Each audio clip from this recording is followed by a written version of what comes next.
Already started the season as defaults. Now the tournament mode's out. It's just making default plus arms easier. Well, we'll see what we do in the future, but STL likes defaults, and we're getting into this first match here, and you can see that. N-Man actually selects Nade Kablammer. Very interesting choice. I know a lot of higher level players do not like this pick, but I think it works out pretty well with Twintel because of the explosion. I don't think the Kablammer's a good choice against Twintel, though. It's very slow. It doesn't seem to... There's that. Especially with that Actress Aura, like, it just... you can get away from it really easily. Now, using it here to lead the match, I don't know about that. Like, every time he punches, he leads with the Kablammer. I think it's used more as a secondary arm to block hits. Yeah.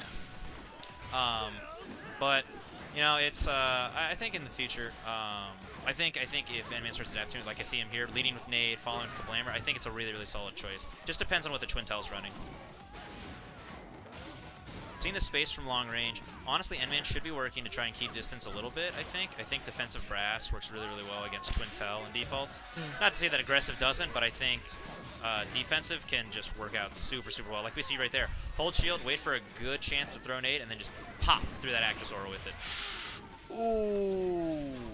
Just narrowly missing that. If he hadn't gotten clipped by that Thunderbird, he would have taken it. Sticking with the choice, very interesting. Ooh, running with that pineapple grab. Let's go. Leading with the Kablammer too much. He needs to hold shield a little bit more, wait for some of this stuff to whiff, then rush in with that nade. Honestly, nade versus Twintel, God, it eats her up, man. It just any sort of superiority that Actress Aura has just has to be put on hold to deal with nade.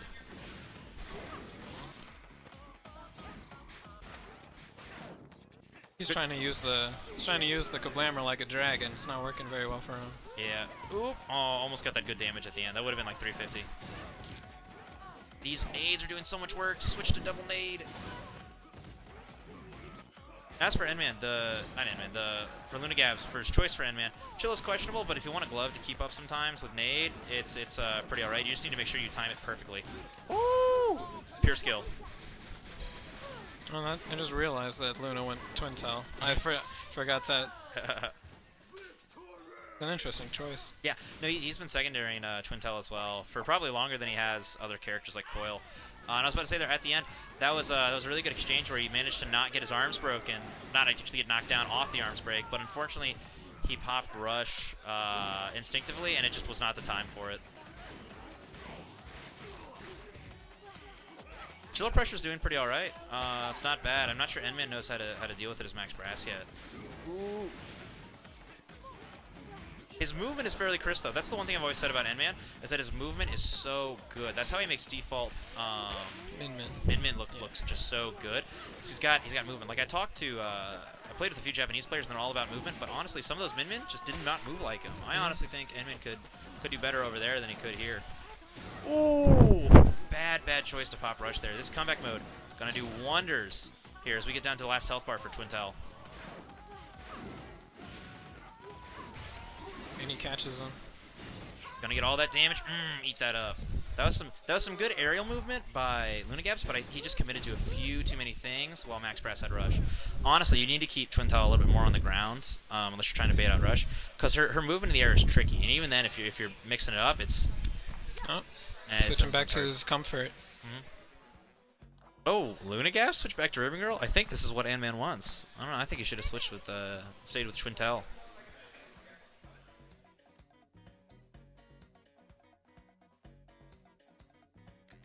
Which stage do you think they're gonna go to? Well, this is Luna-Gabs pick Temple Grounds, maybe? No. Oh. Oh. Uh-oh. Name redacted. Banned. Banned. Going to Sparring Ring again. That'd be an interesting choice. N-Man probably banned wacky stuff like Ramen. Actually, no, he likes Ramen Bowl. Never mind. He probably would have banned. Probably actually would have banned Via. Yeah. And then I don't know what else he would have banned. We need to talk about that because the character choices throw it off. Ooh, look at that backwards flip. Just earlier, N-Man was talking about that. It's not as easy to do those flips with Min-Min as you think. They have to be timed pretty well. They're good for a reason, but you really have to work on it. Ooh. Double Ram Ram's doing a lot of work here at the start.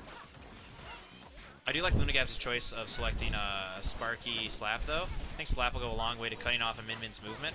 I just feel like he needs to not be double punching because it just leaves you a little bit too open despite how mobile that Ribbon Girl is. Yeah, I feel like he should be, because it's hard to hit that Sparky with your curving arm, like if it's coming straight at you, so you should bait out at least one of the rams first, cover with Slap, and then punish with Spark. And while we were talking about that, we saw oh my god, Luna-Gabs is coming out here for Milky Way Esports. Look at that. Traded with the rush and takes round 1. My god. Luna, he had like 3 separate Sparkies to grabs there just off movement reads alone. Amazing round 1. He's not struggling as Dragon much. Switch. I don't know how I feel about this one. Ooh, especially with how close that he's playing. I don't know. Stage choice definitely factors into it too. Like if anyone could take him to a bit of a longer stage, he'd be keeping him walled out so hard. Yeah. Ooh. Luna-Gabs' tracking here with Sparky is phenomenal. It's so good right now. Now he started doing one thing I like. He's using Slap-O-Meter to kite N-Man into running into the Sparky a lot, which is really, really good. And then up close, he's using Sparky first because it's fast, and then using Slap to try and cover any space left over afterwards. Ooh, no. Ribbon Girl too close up. She's going to mess that entire camera. Did you see that?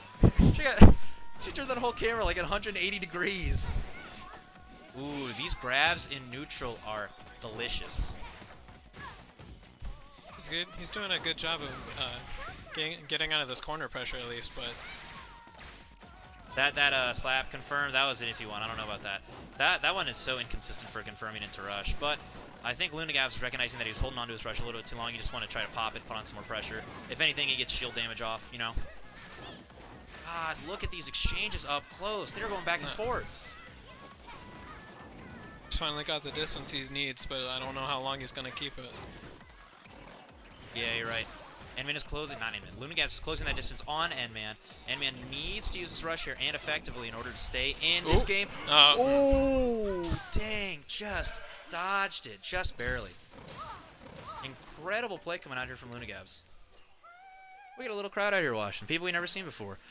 For those not aware at home, we're at Moonbase Market. This is a local esports / trading card game venue that just opened up. We're actually sharing Sunday night with, what was it, Vanguard format Magic? Vanguard and I think Legacy. Vanguard and Legacy Magic. So we have a small group of Magic players just chilling out, watching the stream, talk with some of the ARMS players. It's nice. I like it. I like when you can bring 2 communities that aren't like super related together for a little bit. We had that going on a little while at the beginning of some of the Webster monthlies, because I was trying to get Tekken going in STL, and so the Tekken players would come and they watch the ARMS stream and they'd be like, "Huh, this game doesn't look that bad." Like, "Oh, another 3D game to play." Especially also that this building is absolutely beautiful. Yeah, no, this is an amazing space they got here. We're in the old Soulard Preservation Hall, bought out for whatever reason. They might have just given it up. Now it's like a renovated ballroom. They've got a private room downstairs, editing bays upstairs, training lounge, even the floor above. But enough about Moonbase. Let's talk about this game here happening at Moonbase. Game 3 between Luna-Gabs and N-Man.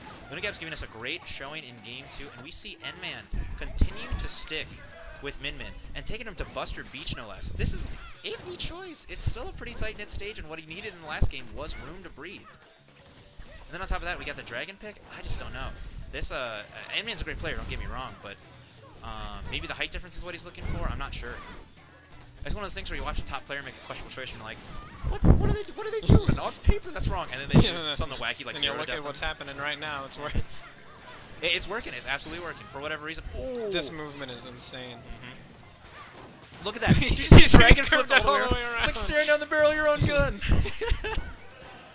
N-Man here stuck in the bottom corner here. Gonna maybe get hit with something. Ooh. Ooh. Oh, yeah. The entire Dragon confirms and kills just enough at 370.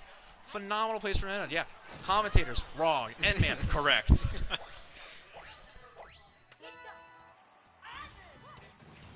All right, coming into round 2 here. Luna just barely got rush charged in that last round. Ooh, N-Man in this corner. Ooh. Dodges out. Nice. Min-Min's dash speed is so good, and he gets a punish. Kurgan arms are so good for punishing during rush, honestly. Look at all these Ram clips getting. He's getting Oh, 120 damage over and over and over again, and that starts to add up. Already, almost Luna-Gabs is down to his second. Sorry, down past his second health bar. Oh my god, these timings are perfect. He's cutting off every single one of Luna-Gabs' options. The Endman we're seeing in this game is much different from the Endman we saw in the last game. Took a little breather during that stage pick. Oh, Ram does not keep him in check because I think what happened there was Endman was backing up in the air. So the first Ram connected and the next Ram swiveled in just a little bit beforehand and then missed. Otherwise, still took the game, still took